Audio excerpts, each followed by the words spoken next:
Wizi wa sehemu za siri Tunduma. Tunduma ni mji wa biashara, magari, mizigo na watu wa kila aina. Lakini juzi hali inabadilika ghafla. Watu wanaanza kulalamika. Mwingine anasema, bro, nahisi kuna kitu kimepotea. Nauliza, wewe pia?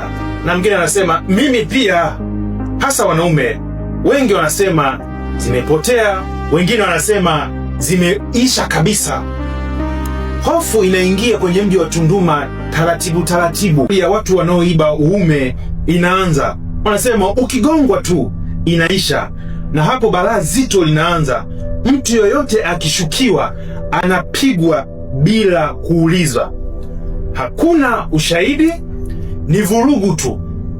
Yaani hawajali chochote ambacho kinawezekana. Mtu huyo anasimamishwa sokoni. Akishasimamishwa sokoni, anasema kwamba ameiba sehemu za siri.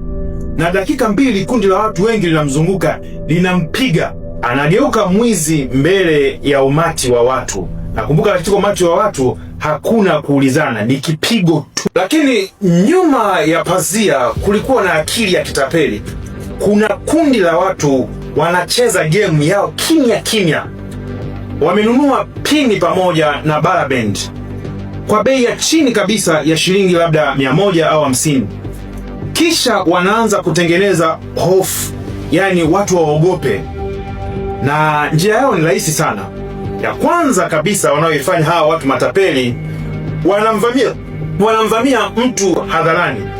Wanamshtumu kwamba wewe umeiba sehemu za siri, na kundi linakusanyika na huyo mtu anapigwa vibaya sana. Na kwa nini wanafanya hivyo? Wanafanya hivyo kwa watu karibu 4 au 5. Baada ya hilo tukio, habari ile ya hofu itatembea katika mji mzima. Kwa mfano mji wa Tunduma walifanya hivyo kwa watu 4 au 5, na habari ile ikatembea katika mji mzima wa Tunduma.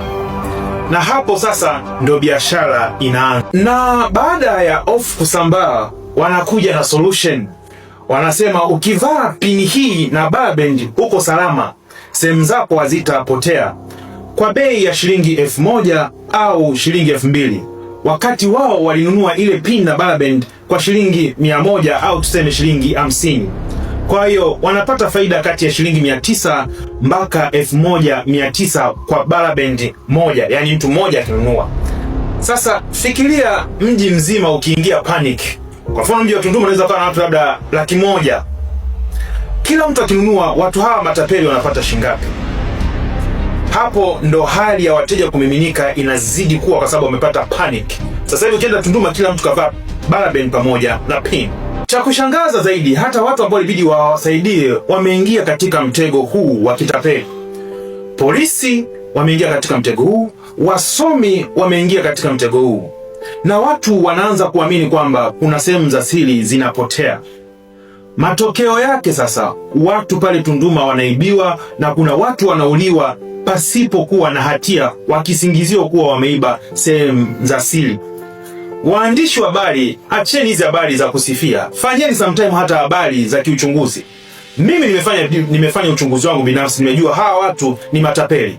Nipo Dar es Salaam lakini nimewasaidia watu wa Tunduma. Naomba hili jambo lisambae Tanzania nzima, kwa sababu kuna watu wataonewa kwa sababu ya hawa matapeli wachache sana. Na hii sio story mpya. Matukio kama haya yamewahi kutokea Burundi, Kongo pamoja na Tanzania. Sasa ndo Tunduma tumeanzisha hili tukio. Lakini ukweli ni kwamba inatengenezwa hofu, umati unaingia hofu, baada hapo wanaanza kufanya hiyo biashara. Tafadhalini polisi, muwe makini.